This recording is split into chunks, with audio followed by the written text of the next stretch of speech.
मुश्किलात का सामना करना पड़ रहा है, जिसमें खासकर बिजली की बहुत ही दिक्कत है। सर्दी में लोग ठिठर रहे हैं और इस बार सर्दी भी कुछ ज़्यादा हो रही है। इसके अलावा राशन जो बीपीएल कार्ड्स कैंसिल किए गए हैं, कोई 1.5 लाख लोगों के, उस वजह से भी लोगों को बहुत दिक्कत है। हमने एक बार मुफ्ती मोहम्मद सईद साहब की एक स्कीम इंट्रोड्यूस की थी, जिससे जो है लोगों को एक्स्ट्रा राशन मिलता था। बड़ी मुश्किल होती है लोगों को, मगर उससे भी जो ज़्यादा ज़रूरी बात मैं आज करना चाहती हूँ, मैं गुजारिश करना चाहती हूँ उमर अब्दुल्ला साहब से कि वो इन बातों की तरफ ध्यान दे। एक तो ये है कि हमारी ज़मीन, हमारी जो हमारी रीढ़ की हड्डी मुश्किल हालात में रही है, वो रहे हमारा हॉर्टिकल्चर।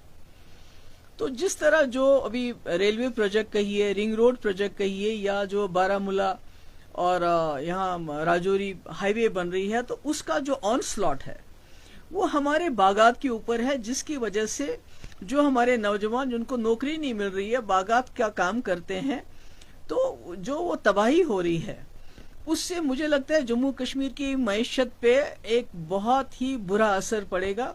और खुदा ना खास्ता हमारे हालात जो हमारी बाकी रियासतें हैं, जहाँ से लोग यहाँ मजदूरी करने के लिए आते हैं, तो मुझे लगता है हम उससे बदतर हो जाएंगे। तो मैं चाहती हूँ उमर साहब इसकी तरफ खास ध्यान दे कि जो हमारे हॉर्टिकल्चर की ज़मीनें दिन ब दिन बड़े बड़े प्रोजेक्ट्स के अंडर जा रही है, उसका वो मामला हल करें। और दूसरा, ये जो 30 सैटेलाइट टाउनशिप्स बन रहे हैं, बस्तियां बन रही हैं, और उसके लिए 1,20,000 कनाल जमीन की जरूरत है, तो हमें बताएं कि ये सैटेलाइट टाउन या बस्तियां किन लोगों के लिए बन रही हैं, इन यहाँ किसको बसाना है, क्योंकि हमें इसके बारे में बड़ा लोगों में तहफ़्फ़ुज़ है कि ये क्या हो रहा है, कौन लोग हैं जिनको यहाँ बसाया जाता है। क्योंकि जो आज हम पूरी दुनिया में देख रहे हैं, पूरी दुनिया में जहाँ लोग जो हैं कमज़ोर नज़र आते हैं, तो उनको दबाया जाता है, उनसे उनकी ज़मीन हड़पी जाती है।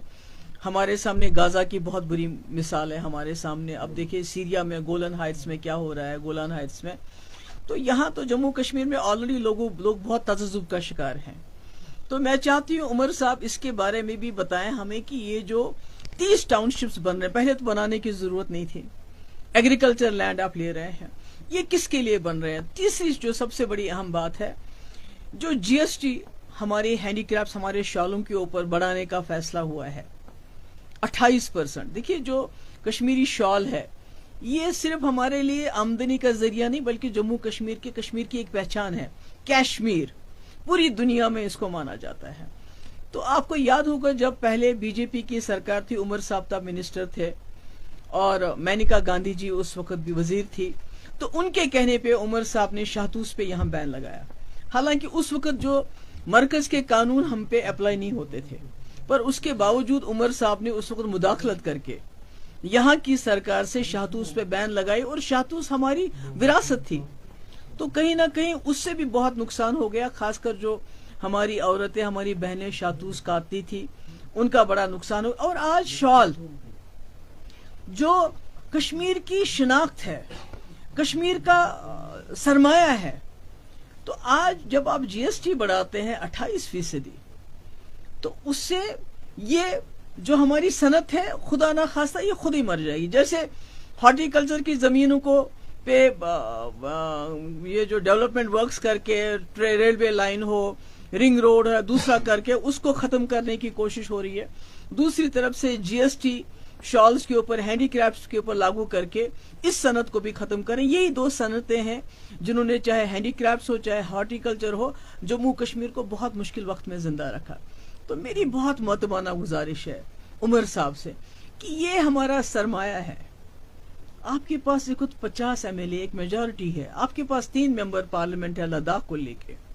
तो मेहरबानी करके खुदा के लिए हमें बताइए सैटेलाइट टाउन्स में किन को बसा रहे हैं।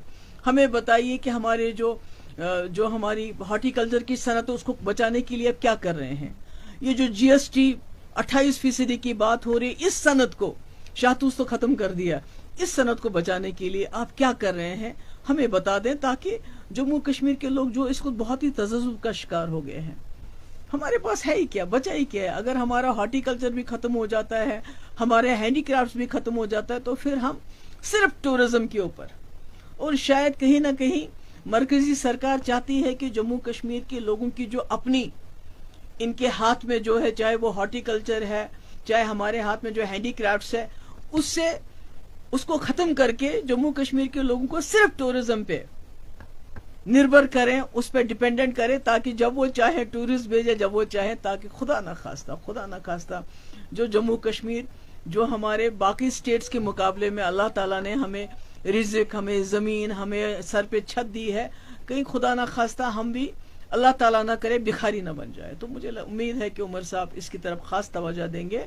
और इन सारे जो लोगों के दिल में खदशात है उनको दूर करेंगे। Thank you.